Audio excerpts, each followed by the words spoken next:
Because you were forsaken and I'm accepted. You were condemned and I'm alive and well. Your spirit is within me because you died and rose again. Well, I'm forgiven because you were forsaken and I'm accepted. You were condemned and I'm alive and well. Your spirit is within me because you died and rose again. Amazing love, well, how can it be that you, my King, would die for me? Amazing love, well, I know it's true, and it's my joy to honor you in all I do. I honor you. Well, I'm forgiven because you were forsaken and I'm accepted. You were condemned and I'm alive and well. Your spirit is within me because you died and rose again. Amazing love, well, how can it be that you, my King, would die for me? Amazing love, well, I know it's true, and it's my joy to honor you in all I do. I honor you.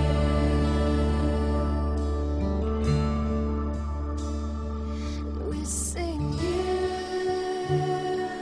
are my King. Oh, you are my King. Jesus, you are my King. Jesus, you are my King. Amazing love, how can it be that my King would die for me? Amazing love, well, I know it's true. It's my joy to honor you. It's my joy. Amazing love, well, how can it be that my King would die for me? Hey, Yorana tout le monde! Donc, bienvenue encore ce dimanche. C'est un plaisir toujours pour moi de pouvoir partager la parole de Dieu avec vous. Hein? Voilà. Mon téléphone ne marche pas bien, c'est pour ça que j'ai mis un micro là. Voilà. Donc, mais avant de commencer, je vais commencer par une prière et on pourra commencer notre étude. Hein? Mais encore, bienvenue à tout le monde en ce dimanche. J'espère que ce dimanche se passe bien pour vous. Ah, Seigneur mon Dieu Tout-Puissant, je voudrais te remercier pour ton amour et te remercier pour ta grâce. Que ton nom soit glorifié et que ton nom soit béni. Je te remercie de nous avoir guidés encore ici ce soir, de nous avoir permis encore de se réunir pour pouvoir étudier ta parole. Gloire et honneur te soient rendus. Je demande l'aide de ton Saint-Esprit de pouvoir m'aider à partager ce que tu as mis dans mon cœur, mais aussi d'ouvrir les oreilles, le cœur de chacun d'entre nous qui écoute ce message pour que tout le monde puisse vraiment comprendre qui tu es. Ah, Seigneur, bénis ces moments qu'on aura ensemble et que ton nom soit glorifié encore dans le nom de Jésus-Christ. Amen. Voilà, Yorana tout le monde, donc bienvenue encore ce dimanche. Aujourd'hui, on va terminer notre étude sur la Torah, hein. La Torah qui veut dire la loi en hébreu, hein. La Torah qui veut dire la loi en hébreu, donc Genèse, Exode, Lévitique, Nombre, Deutéronome, qui sont les 5 premiers livres de la Bible. En grec, ça s'appelle aussi, vous avez sûrement entendu parler, qui s'appelle le Pentateuque, hein. Penta qui veut dire 5, comme Pentecôte, Pentecost, hein. 50 jours après la Pâque, 50 jours après, il y a la Pentecôte, hein. Et là, donc, c'est le Pentateuque. Et comme je rappelle un peu l'histoire, c'est que avant, beaucoup de personnes ne pouvaient pas comprendre l'Ancien Testament qui a été écrit en hébreu.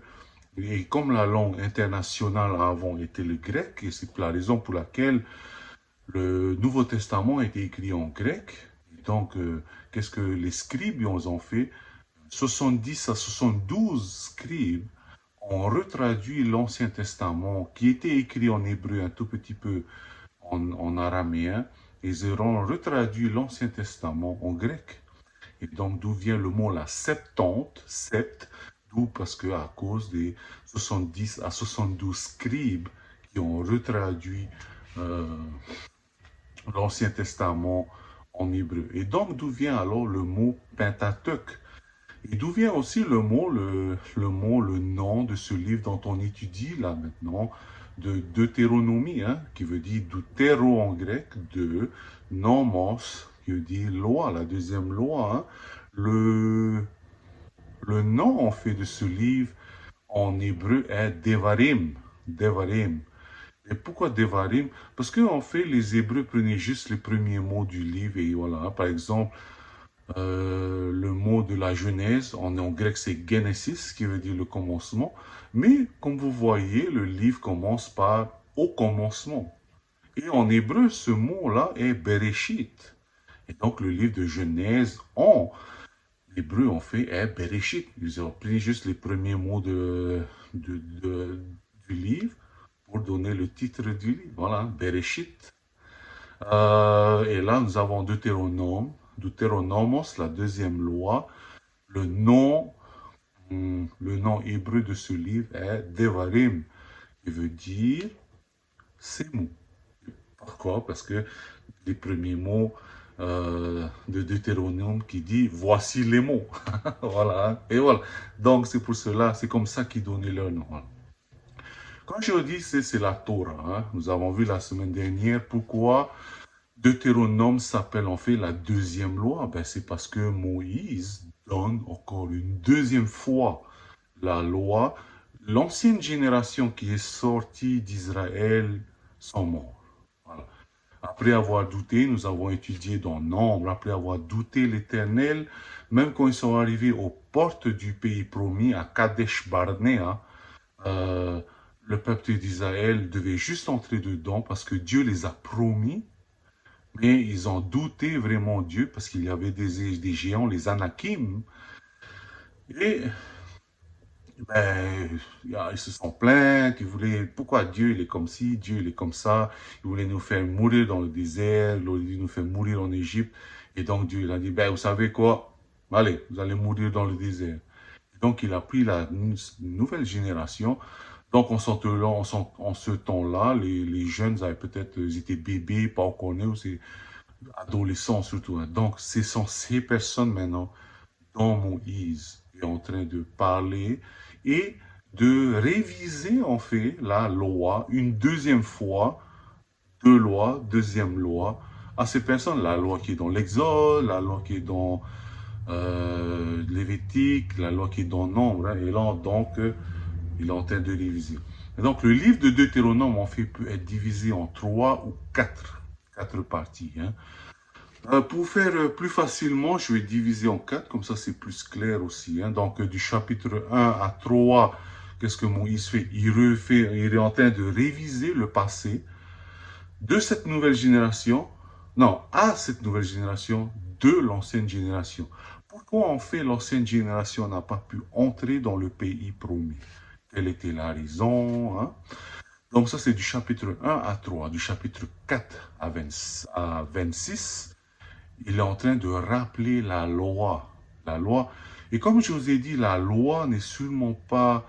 la loi, il faut la comprendre en un deuxième degré. Hein.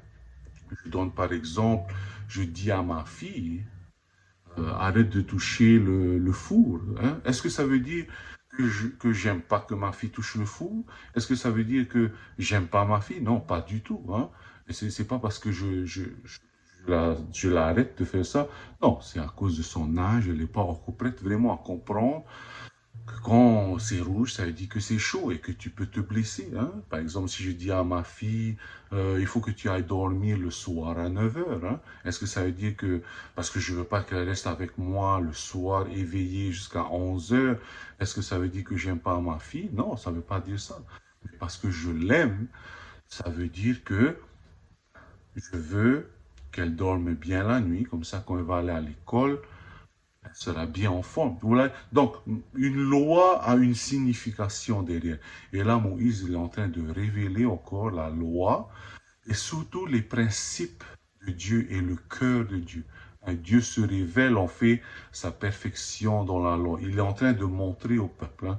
Donc ça, chapitre 4 au chapitre 26, Moïse est en train de répéter la loi qui a été faite. C'est un résumé en fait de l'Exode, Lévitique et Nombre.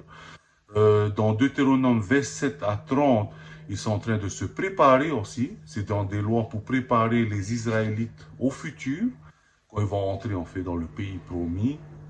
Quand ils vont entrer dans le pays promis, il y aura d'autres nations. Hein. Donc là, Moïse a dit que vous allez, hein, faites attention, eux ce sont des idolâtres et vous n'êtes pas, vous servez le vrai Dieu. Et enfin, dans Deutéronome 31-34, ce sont les adieux de Moïse. Parce que ceci est le dernier livre que Moïse écrit. Et, hein, il sait que, bon, il sait qu'il lui reste que peu de temps, hein, un mois seulement, à rester avec les Israélites. Donc, il parle ces choses-là vraiment aussi avec un cœur, pas amer, mais plutôt un cœur de tristesse, voilà, hein, parce que ça, ce sont... Et lui aussi, il a été interdit d'entrer dans le pays promis à cause d'avoir mal représenté Dieu devant le peuple d'Israël. Hein. Donc, on va étudier aujourd'hui toutes ces étapes de Deutéronome, hein, voilà. Donc, bien sûr, comme je l'ai dit, Deutéronome 1 à 3, c'est plutôt la révision de Moïse, qui est en train de parler à cette nouvelle génération. Pourquoi il ne faut pas être comme l'ancienne génération qui faisait que de râler tout le temps. Hein. Je suis sûr que vous avez connu dans votre vie quelques râleurs, que ce soit au travail, que ce soit peut-être au travail, que ce soit peut-être, comment ça s'appelle, à la maison. Voilà. Ah, j'en connais des râleurs. Bon, j'essaie d'être loin d'eux, mais bon, il y en a des gens qui sont toujours en train de râler. Et, à la fin, ouais, il y en a marre. Hein, voilà. Alors imagine Dieu qui est en train de, qui a promis à Israël, pas à Israël, plutôt à Abraham, à l'ancêtre d'Israël, parce qu'il y a Abraham, il a promis à Abraham, ensuite il a promis à Isaac, le fils d'Abraham, le fils promis d'Abraham. Et là, ensuite, il a promis à Jacob, qui plus tard prit un autre nom qui veut dire Israël. Israël qui veut seulement dire gouverné par Dieu. Hein. Isra et elle qui toujours veut dire Dieu. Hein. Et là, Dieu, il est en train de dire, écoute, je sais que j'ai promis, mais vous faites que de râler. Hein, voilà. C'est pour ça que, pourquoi on fait les gens râlent? Les gens râlent parce ils n'ont pas confiance. Ils veulent connaître le futur.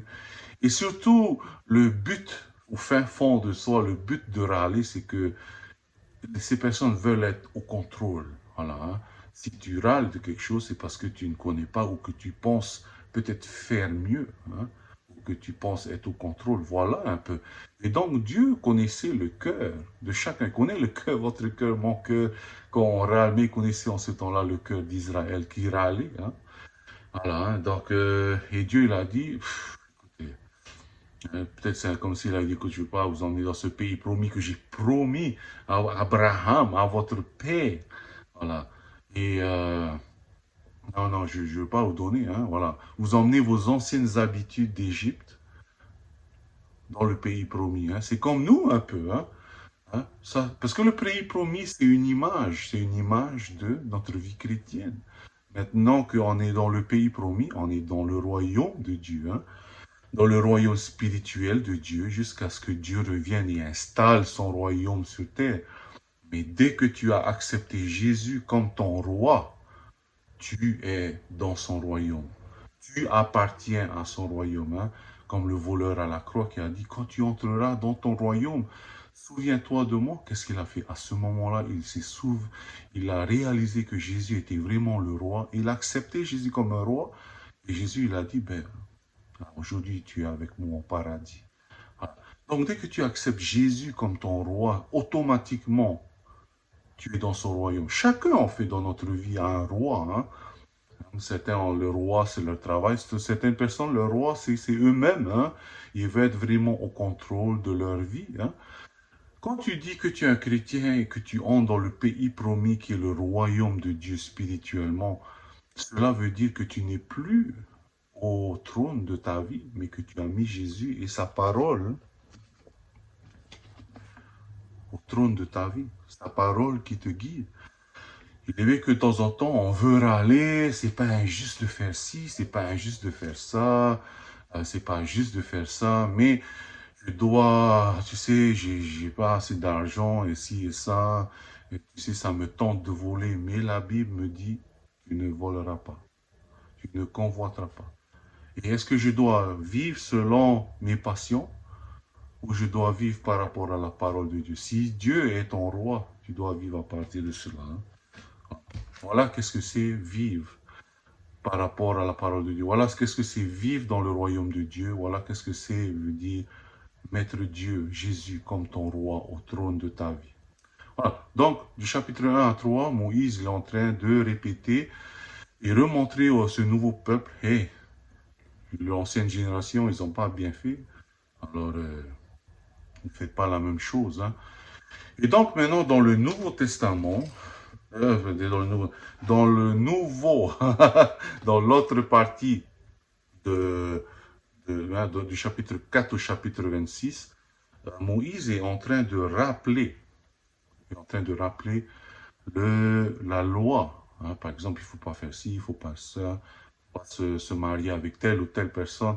Peut-être que nous, hein, les chrétiens, se disent peut-être souvent, à quoi ces choses ça ne me concerne pas parce que, premièrement, je ne vis pas au Moyen-Orient, donc je suis sûr que je ne vais pas rencontrer des Cananéens ou des Amorites ou des Termites. Ah, peut-être les Termites, voilà, peut-être les Termites, mais pas les Amoréens, pas les Moabites, pas les Cananéens, voilà. Hein. Et comment, voilà, hein, il ne faut pas oublier que dans Colossiens, il est écrit que ces choses, c'était juste l'image des choses à venir. Bien sûr, le livre de l'Ancien Testament est une portion, une période de leur histoire, hein, les Juifs.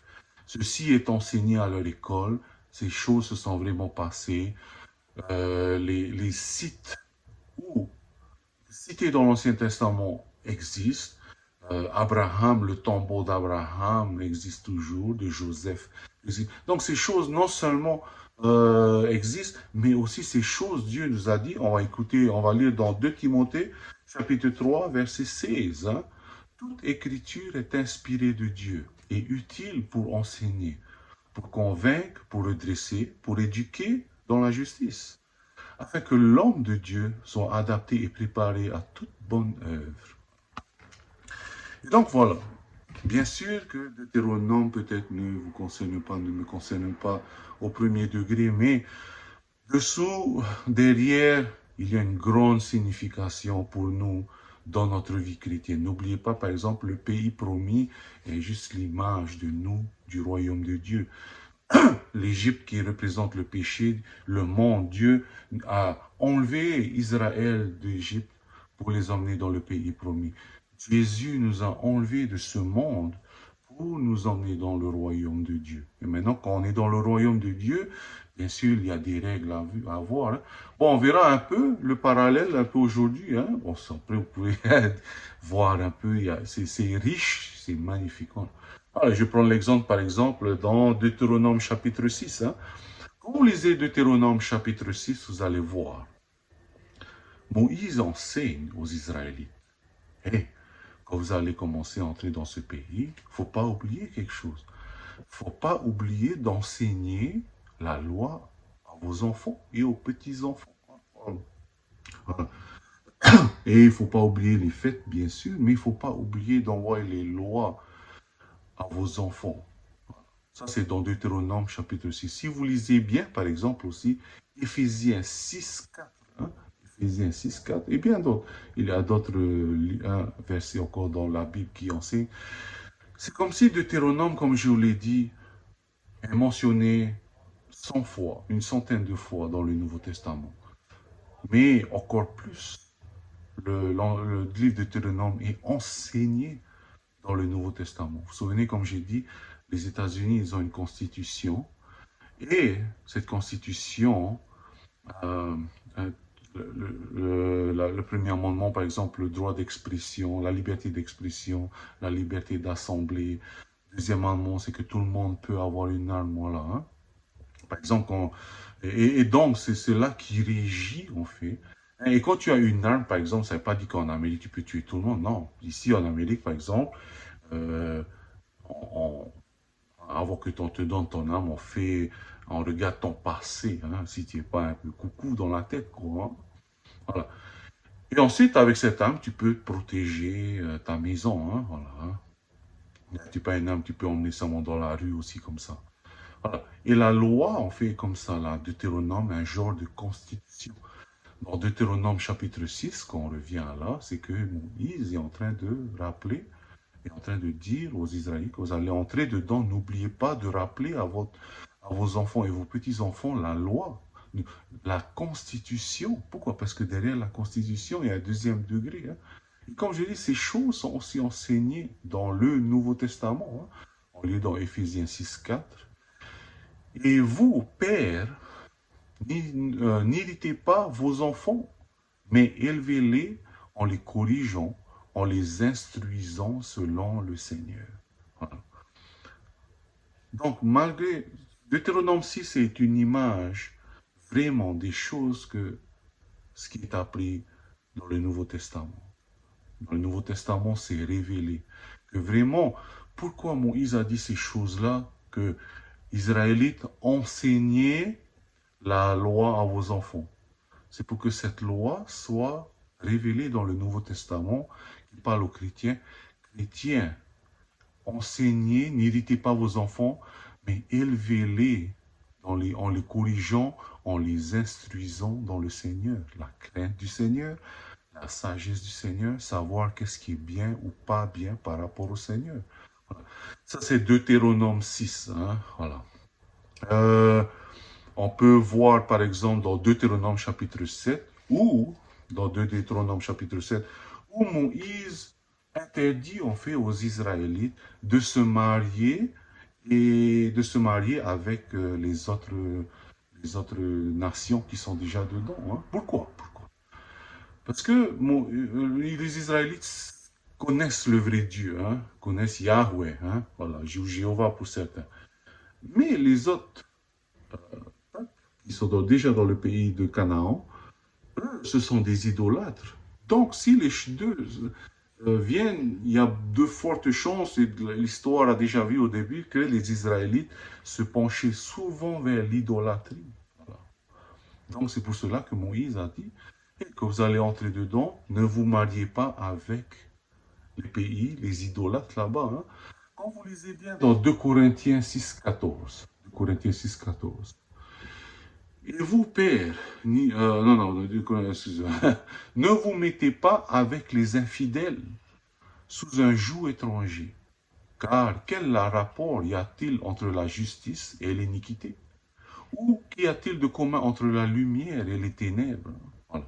Donc, Moïse là est en train de dire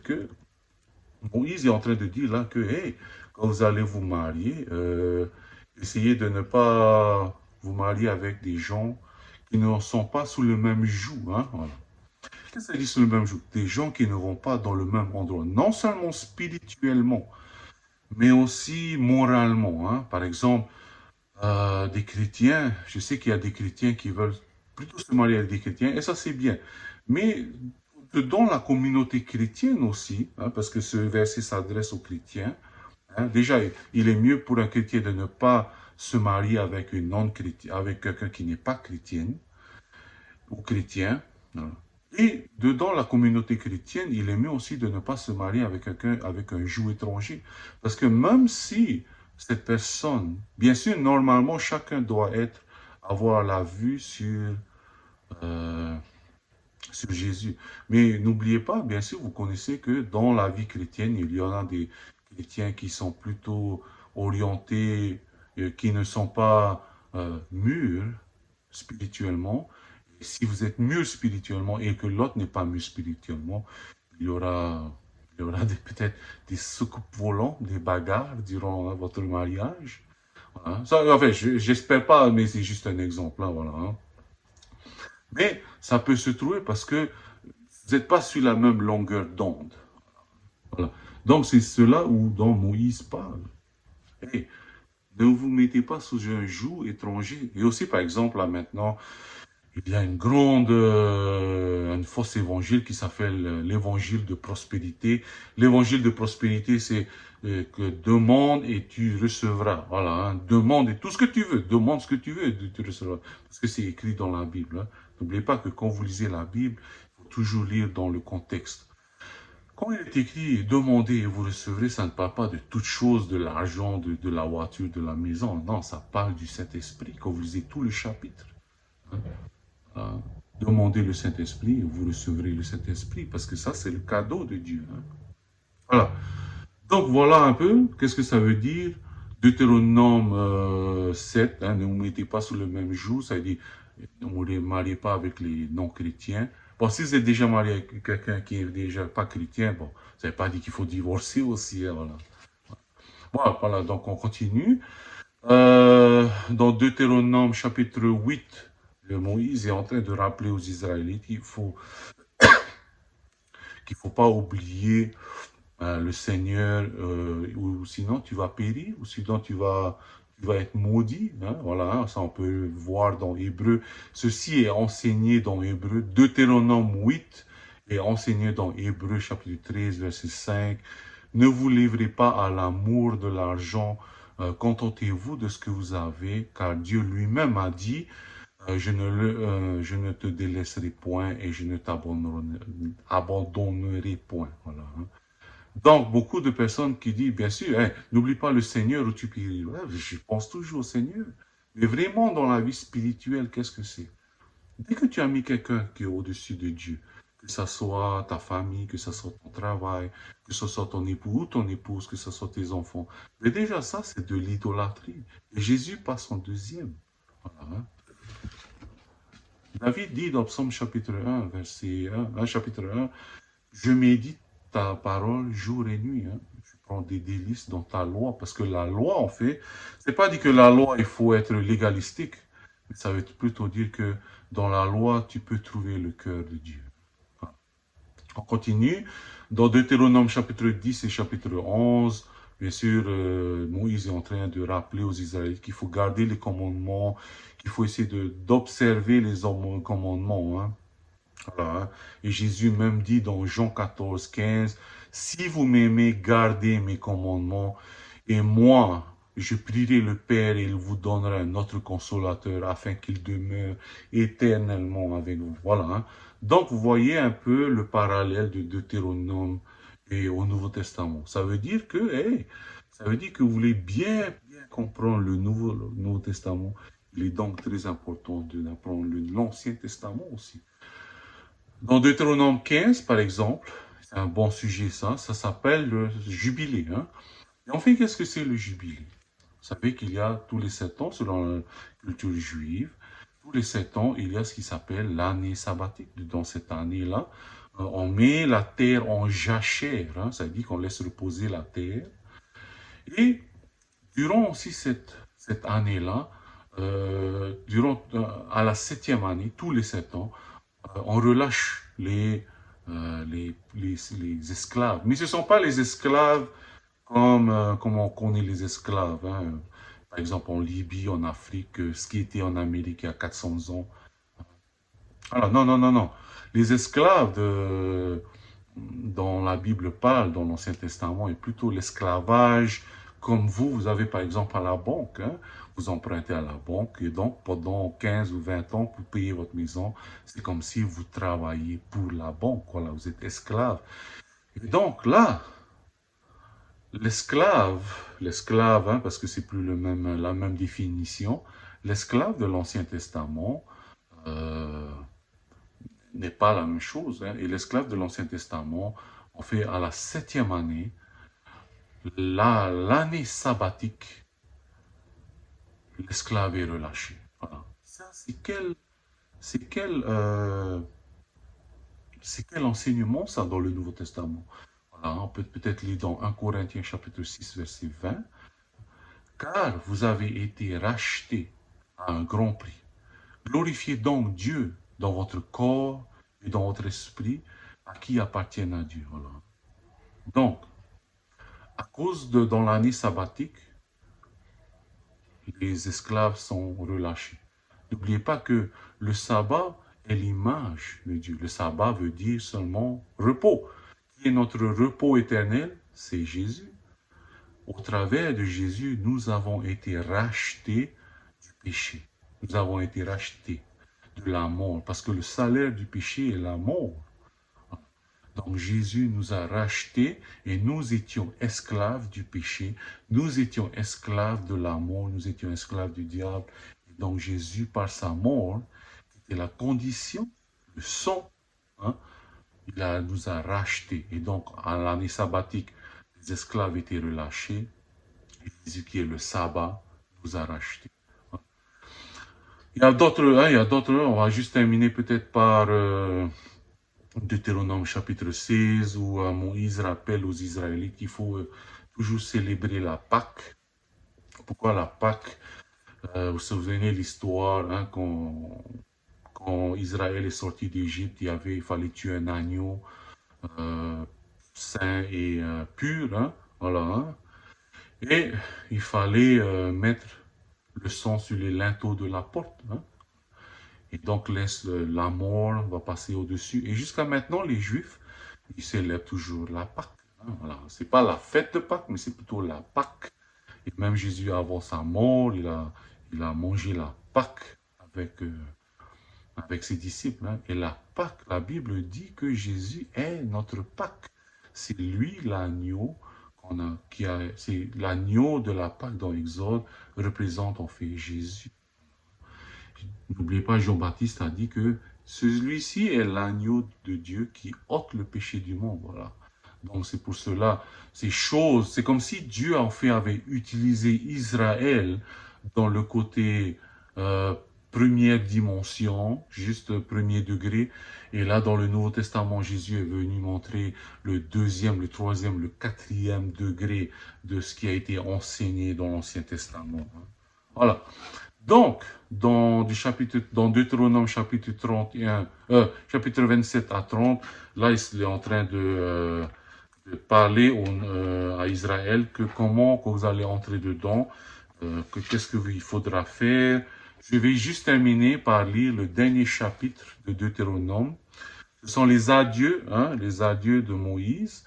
Je crois que le deux derniers chapitres de Deutéronome a été écrit par le successeur de Moïse, Josué, hein. Voilà, je vais lire. Voilà. Moïse monta des plaines de Moab sur le mont Nebo. Au sommet du Pisga, vis-à-vis de Jéricho, l'Éternel fit voir tout le pays, Galaad jusqu'à Dan, tout Naphtali, le pays d'Éphraïm et de Manassé, tout le pays de Juda jusqu'à la mer occidentale, le Négueb, la dépression du Jourdain, la vallée de Jéricho, la vallée des palmiers jusqu'à Tsoar. L'Éternel lui dit, c'est là le pays que j'ai promis par serment à Abraham, Abraham qui est l'arrière-grand-père de Moïse, à Isaac et Jacob, Jacob aussi qui s'appelle Israël, hein, en disant, je te donnerai à ta descendance, je le donnerai à ta descendance, et je t'ai fait voir de tes yeux, mais tu n'y entreras pas. Moïse, serviteur de l'Éternel, mourut. Et là, dans le pays de Moab, selon l'ordre de l'Éternel, l'Éternel l'ensevelit dans la vallée au pays de Moab, vis-à-vis de Ben-Péor. Personne n'a connu son tombeau jusqu'à ce jour. Moïse, âgé de 120 ans, lorsqu'il mourut, sa vue n'était pas éteinte. Sa vigueur n'avait pas disparu. Les Israélites brûlèrent Moïse pendant 30 ans, 30 jours, et dans les plaines de Moab. Et ces jours de pleurs et de celui de Moïse arrivèrent à leur terme. Josué, fils de Nun, était rempli d'un esprit de sagesse, car Moïse avait posé ses mains sur lui. Les Israélites lui obéirent et se conformèrent aux ordres de l'Éternel qu'avait donné à Moïse. Il ne s'est point levé en Israël de prophète comme Moïse, que l'Éternel connaissait face à face. Il est incomparable pour tous.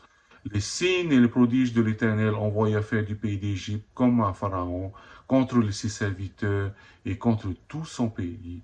Et tous les actes très redoutables de Moïse s'accomplissent fort sous les yeux de tout Israël. Hein.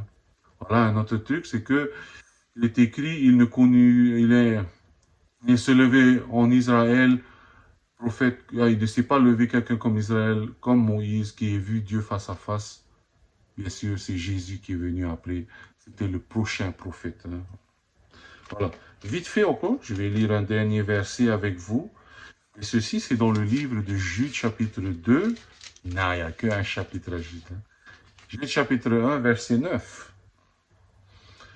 Et lorsqu'on contestait, ça parle de l'ange Michel, hein, voilà. Et lorsqu'il, l'ange Michel, contestait avec le diable et discutait au sujet du corps de Moïse, l'archange Michel n'osa pas porter contre lui un jugement injurieux, mais il dit que le Seigneur te réprime.